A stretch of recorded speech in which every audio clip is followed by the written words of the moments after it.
very confident, says he's going to knock you out in the 9th round. Yeah, man. You know, he's a dumbass, and so it's going to be apparent on Saturday when he's the one that gets knocked out. I mean, genuinely, fighters always say this. There's the back and forth, but Piers, I'm being so honest, man. This guy is easy work. Warm up. Some I know 8-year-olds. I got the 8-year-olds in there. If I find out anything, I'm gonna beat your ass and I'm gonna beat Jaden on love. I mean, which is nothing wrong with it. You know what I mean? Especially Tank been talking about retiring, so why not get the bag and then go about your business if that's your plan? Gervonta Davis and Jake Paul sit face-to-face with Piers Morgan, both radiating confidence and tension. Jake admits that Tank is the most experienced and dangerous fighter he's ever faced, a massive step up from anyone on his resume. But Gervonta stays calm, collected, and unshaken. He promises fans will see a sharper, stronger version of himself when the bell rings. Sharper, just my focus gotta be blazing that night. Just me and him in that ring. All in all, be better. I saw 8 to 10 rounds is what you thinking, and I also saw I think I saw 6 rounds. Is what you thinking? I could be wrong. 7 or 8. 7, yeah, it's right around there. Yeah, how you pick that number? Like, how do you pick what round it's gonna be? First, his skills, the moment. Yeah.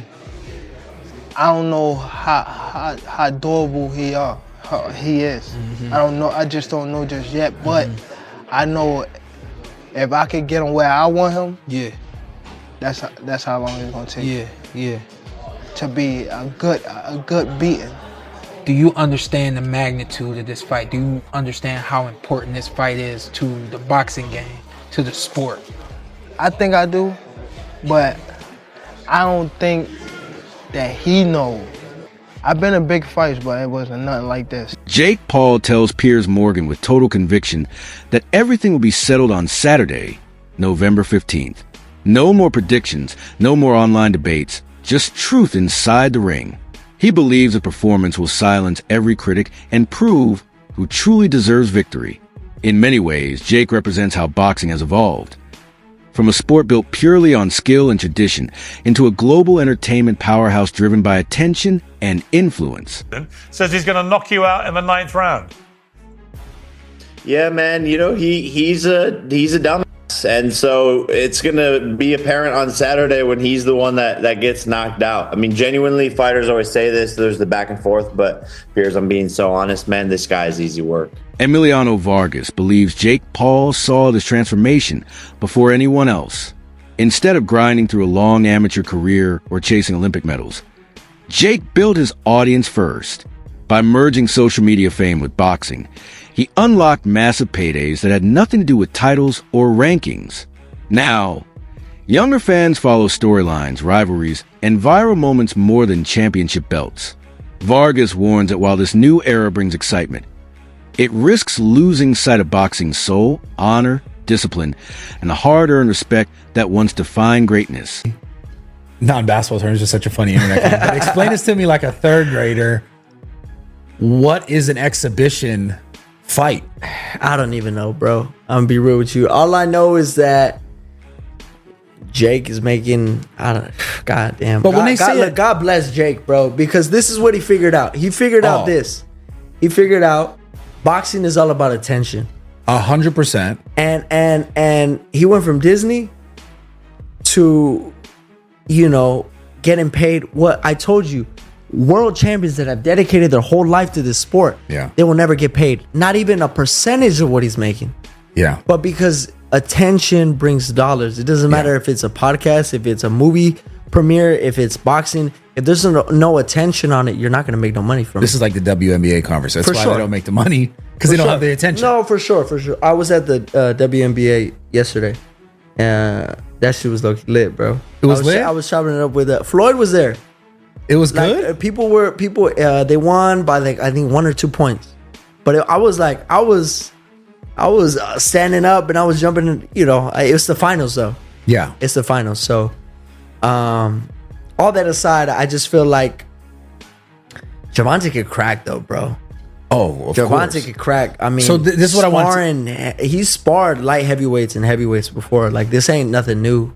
Even taller guys. For sure. Yeah, so what I really want to ask you in regards to that fight is, like, obviously someone like Gervonta is not, in his mind, he's not going to go out there and look stupid, no matter how it goes. Right. No, he's not. But that's what when I see it's an exhibition fight, I'm like, what does that mean? And you can still get knocked out. You know, I feel like that means there's not going to be no winner. No effect on the record. Yeah, that's exactly what it means. But you could get knocked out. So you don't think, because, like, you know, the beef now is like, this shit's the WWE. That's what people say about boxing. I mean, like, you're completely right about Jake and what he's done. It's insane. Yeah. But he'll get the WWE. Oh, this is just like, what is this? Do you see it that way? God bless him, bro. God bless. Hey, call my fights WWE fights, whatever you want to call it. If I'm getting paid $80-100 million, I mean, come on, bro. And look, the thing is, every single person that is commenting that, if they brought $100 million. From journalist Garrett's point of view, this matchup is something that would have sounded impossible just a few years ago. A decorated world champion facing a YouTuber turned boxer. He calls it a spectacle. Not because the fighters lack talent, but because it represents how unpredictable modern boxing has become. Jake Paul built a career turning controversy into currency. He knows how to grab headlines, fuel debates, and make people watch, even if they hate him. Gareth argues that this is exactly why the fight exists. Jake has proven that attention itself is power. Some fans hate it, others love it. But no one can deny that he's changed the game forever. With this one, because it doesn't really work. It's the biggest freak show so far. Like you say, Gervonta is not in everybody's list, but he's there or thereabouts in the pound for pound list. I mean, since the Lamont Roach fight, people have been down on him a little bit more. You know, a lot of people might have lost that fight, you know.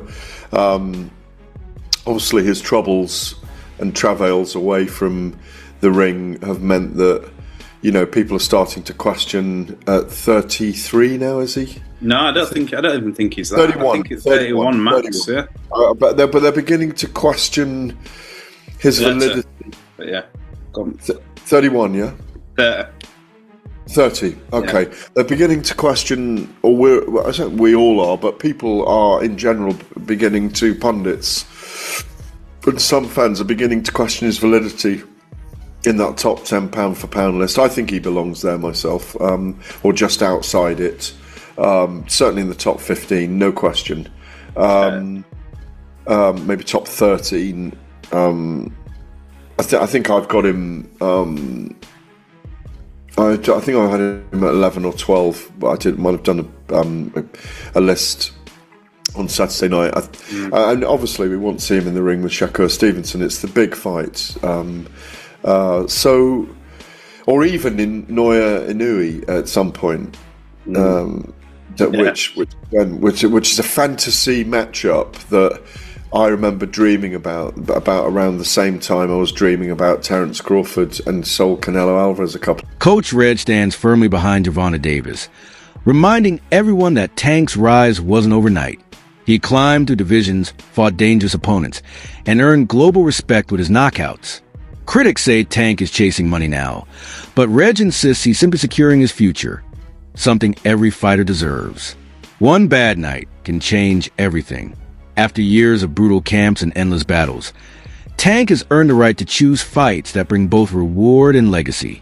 To Reg, Davis still represents everything real boxing stands for: discipline, courage, and championship ambition. Supporters celebrate his dominance. Critics focus on what he hasn't done. But that's the price of greatness. Go about your business if that's your plan. I mean, if that's your plan to retire, then go get the bag and go about your business. You ain't doing nothing wrong. I'm not against it. You got some people that are very critical, Tank. Does it make sense depending on what you're in boxing for? Because you got some people that want to fight the best. You got some people that want the accolades, the belts, you know, the undisputeds. And you got some people that just came in this game like, look, I'm trying to get my family out of poverty. and give us generational wealth? Does it all depend on what you decided to box for? Well, Tank accomplished a lot at a young age. You know what I mean? He accomplished a lot at a young age. So I wouldn't be mad if he took the bag and went about his business and never fought again. You know what I mean? Plus, like, look at some of the things that he's going through. You know what I'm saying? So, a lot of that can affect you as well. You know what I'm saying? Like when you're trying to be in this game. So I think, get the bag and go. That's your plan. Get the bag and go. For me, of course, I wanted to see him fight Shakur. I wanted to see him fight Devin. Yeah, we don't want. At press conferences, Gervonta Davis barely speaks. He listens, observes, and only talks when it matters. His silence builds tension. Nobody knows what's going through his mind. Analysts Manx and Morris say this contrast fuels the drama. Jake plays the entertainer, while Tank is the quiet hunter waiting for the moment to strike. Their body language alone tells the story. New school versus old school. I gotta ask you, Jake Paul versus Gervonta Davis. Does Davis have a chance? Gervonta is a great boxer, but he ain't gonna be. So you got Jake Paul by knockout, or? No, I don't got anybody, but I don't think he's just too small. I don't want to beat up somebody that small. I don't want to, what I'm saying? What do you think of the fight? I don't want to lose to somebody that. There's no point in the fight. It's a great fight, actually. You think it's a good fight? on the fight, but I think my thoughts on it is let's watch and see what happens. Ryan Garcia said that boxing's turning into WWE. Yeah, with that type of matchup. You agree? Last thing, White House card, like he said, you want Conor McGregor? Yeah, but the whole thing's on WWE, so right. It's like, at least that's happening and it's getting something to talk about, something to watch, and And that wraps up today's breakdown. Stay tuned. Fight night is coming, and when the lights go out, only one man will rise.